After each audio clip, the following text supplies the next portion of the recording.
বাংলাদেশে সমস্ত রোগীদের জন্য অনেক বড় সুখবর নিয়ে আসতে যাচ্ছে চায়না সরকার। চায়নার ২টা প্রদেশ আছে, তার মধ্যে একটা ইউনান এবং আরেকটা হচ্ছে কুনমিং শহর।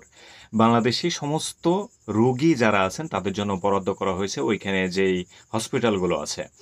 ইতোমধ্যে বাংলাদেশের অনেক রোগী সেখানে চিকিৎসা নিয়ে আসছেন এবং চিকিৎসা করার পরে যে সমস্ত প্রবলেমগুলো ধরা পড়ছে, প্রবলেম বলতে রোগ না, ঠিক আছে?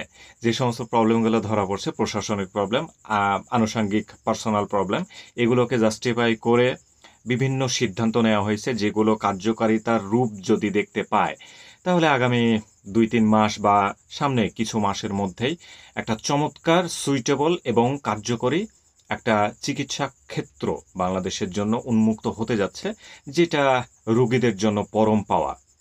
দেখেন, বাংলাদেশে তো আসলে বাঙালিরা ওইভাবে চিকিৎসা পায় না, যেটা আপনিও জানেন। আপনার ঘরে রুগী আছে, হয়তোবা আপনি নিজেও রুগী, আপনি নিজেই ভুক্তভোগী। যখন চিকিৎসা পান না আত্মীয় বা নিজের রক্ত বা নিজের আপনজন চোখের সামনে কাতরাচ্ছে, তখন তো আমরা আলাদা ধরনের কোনো একটা রাস্তা দেখবই, তাই না? সেই ক্ষেত্রে বাঙালিদের প্রথম পছন্দে আস্তে আস্তে আসতে থাকে ইন্ডিয়া, বিকজ অব তারা আমাদের পার্শ্ববর্তী রাষ্ট্র। সেখানে ঢোকাটাও মোটামুটি সহজ। তারপরে তামিলনাড়ুতে বেশিরভাগ ইন্ডিয়ার সবচেয়ে বড় বড় হসপিটাল, ওইখানে ভাষাটাও একটু প্রবলেম ছিল। তামিলনাড়ুর যে ভাষা, তামিল ভাষা, সেটা তো বাঙালি বুঝতে পারতো না, কিন্তু হিন্দি তো বুঝতে পারতো। সেক্ষেত্রে দোভাষী অ্যারেঞ্জ করে, তারপরে রোগটা আইডেন্টিফাই করে সঠিক চিকিৎসাটা দেওয়ার পরে যে সাফল্যটা তারা পাইছিল, এবং বাঙালিও আসলে অনেক উপকৃত হয়েছিল, যে এই চিকিৎসাটা বাংলাদেশে নর্মালি হয় না। মানে নর্মালি বলতে অনেক কঠিন চিকিৎসা ওইখানে তারা যেভাবে নর্মালি করে, সেইখানে বাংলাদেশের ডাক্তাররা সেটা ধরতেই পারে না। এরকম একটা ন্যাস্টি হিস্টোরি আছে বাঙালির সমস্ত ডক্টরদের। তো আস্তে আস্তে পাস আউট হতে থাকে ইন্ডিয়াতে। তো সেখানে তো খুবই ভালোই চলতেছিল। সেখানে খরচও খুবই কম ছিল এবং টাইমের একটা ব্যাপার থাকে। না, টাইম একই। ইন্ডিয়া থেকে চায়নায়, মানে বাংলাদেশ থেকে চায়নায় যাইতে যে খরচ, বা খরচ না, যে টাইম, ইন্ডিয়াতেও একই টাইম, বাট খরচের একটু ব্যাপার আছে। যাই হোক, এখন ইন্ডিয়াতে এইখানে সময় সাপেক্ষ একই ব্যাপার চলে গেছে। ওইখানে যে গিয়ে আরামসে চিকিৎসা করে নিয়ে চলে আসতেছে। এখন এই যে ৫ই আগস্টের যে গ্যাঞ্জামটা লাগছে, তারপরে সবচেয়ে বড়, সবচেয়ে বেশি যে ভুক্তভোগী আমি মনে করি, সবচেয়ে বেশি ভুক্তভোগী হচ্ছে বাংলাদেশের যেই রোগীরা ছিলেন।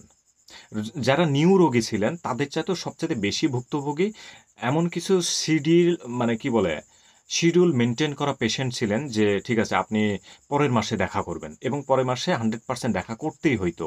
ওইখানে স্পেসিফিক ওষুধ দিতে হইতো, অনেক সিদ্ধান্ত মেক করতে হইতো, সেগুলো তো বন্ধ হয়ে গেছে ৫ই আগস্টের পরে। ইন্ডিয়া তারা ভিসা বন্ধ করে দিল, এবং সবচেয়ে বেশি আমার মনে হয় বিপাকে পড়লো এই রোগীরা। তারপরে ডক্টর ইউনূস সরকার, তিনি সিদ্ধান্ত নিলেন চায়নায় কিভাবে এই জিনিসটা সেটেলমেন্ট করা যায়, এটার স্থান পরিবর্তন করা যায়। অনেক কমপ্লিকেশন আছে এটার মধ্যে, যেহেতু ভাষার সবচেয়ে বড় প্রবলেম। ইন্ডিয়া সহজলভ্য প্লাস ভাষাগত যে ব্যাপারটা, এই দুইটাই মোটামুটি বাঙালি জাতির জন্য সলভ হয়ে গিয়েছিল। কিন্তু চায়নাতে এখন পর্যন্ত ৬৭-৬৮ জন রোগী তারা চিকিৎসা নিয়ে আসছেন, এবং চিকিৎসা ব্যাপারে তাদের জিরো পরিমাণ অভিযোগ নাই, একদম জিরো পরিমাণ অভিযোগ নাই। কিন্তু অভিযোগ হচ্ছে ভাষাগত প্রবলেম। কারণ ওইখানে দোভাষী কোত্থেকে পাবে, যে একই সাথে চায়নাও বলতে পারবে এবং ইংলিশও বলতে পারবে, মানে বাংলাও বলতে পারবে।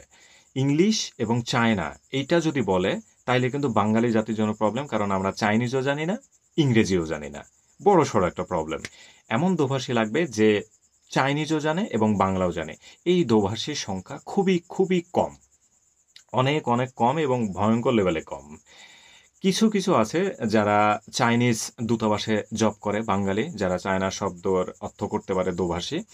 এখন চায়না সরকার তারাও নিজে থেকে উদ্যোগ নিয়েছে, এবং বাংলাদেশ সরকারও ভেতর দিয়ে অনেক উদ্যোগ নিয়েছে।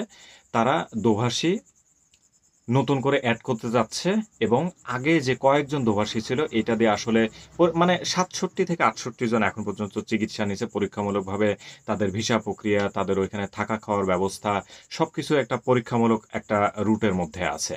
তো সবচাইতে বেশি প্রবলেম হচ্ছে আম ভাড়ার একটা খরচ এইখানে একটু বেশি ধরা হচ্ছে, যেটা সলভ করা হবে। এটা নিয়ে অলরেডি মিটিং হইছে, এটা যাতে করে ইন্ডিয়ার সমকক্ষ করা যায়।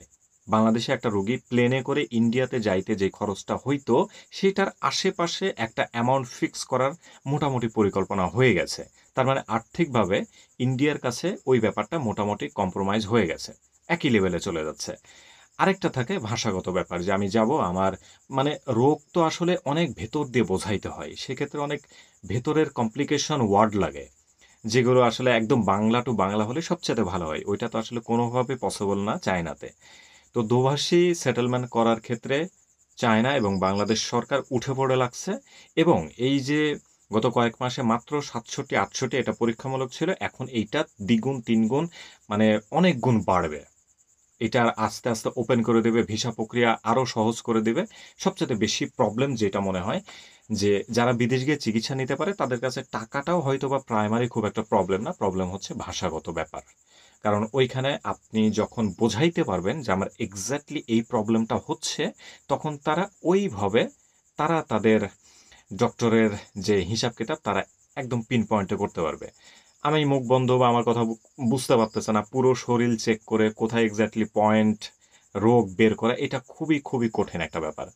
সো দোভাষী সবচেয়ে চ্যালেঞ্জের ব্যাপার, টাকা পয়সা খুব একটা চ্যালেঞ্জ না। এবং এইটার পেছনে যে সুখবরের কথা বললাম, এইটার পেছনে দুই দেশের সরকারই লাগছে।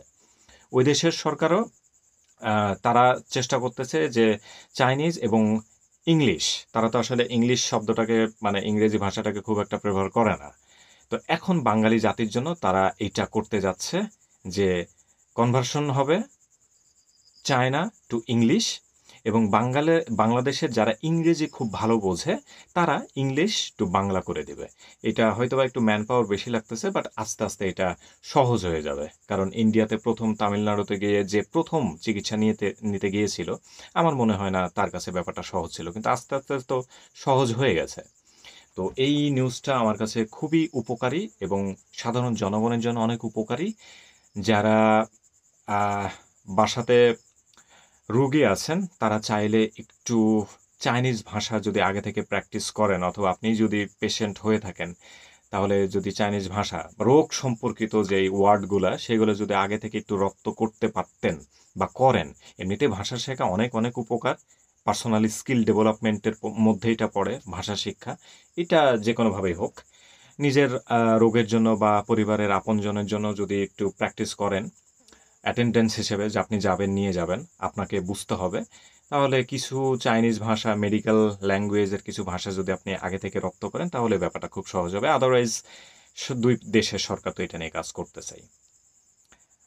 That's it. আমি আপনাদের সকলের কাছে অনুরোধ করছি এবং চেয়ে নিচ্ছি আমার চ্যানেলটাকে অবশ্যই অবশ্যই একটু সাপোর্ট করবেন। সাপোর্ট বলতে সাবস্ক্রাইব করতে হবে। ভিডিও ভালো লাগলে খারাপ লাগলে যাই লাগুক কিছু একটা লিখে যাবেন কমেন্ট বক্সে, লাইক করবেন অবশ্যই। অনেক আজে বাজে চ্যানেলে তো সাপোর্ট করেনি, সো দেশ সম্পর্কে কথা বললে তো খুব একটা খারাপ হবে না যদি সাপোর্ট করে রাখেন।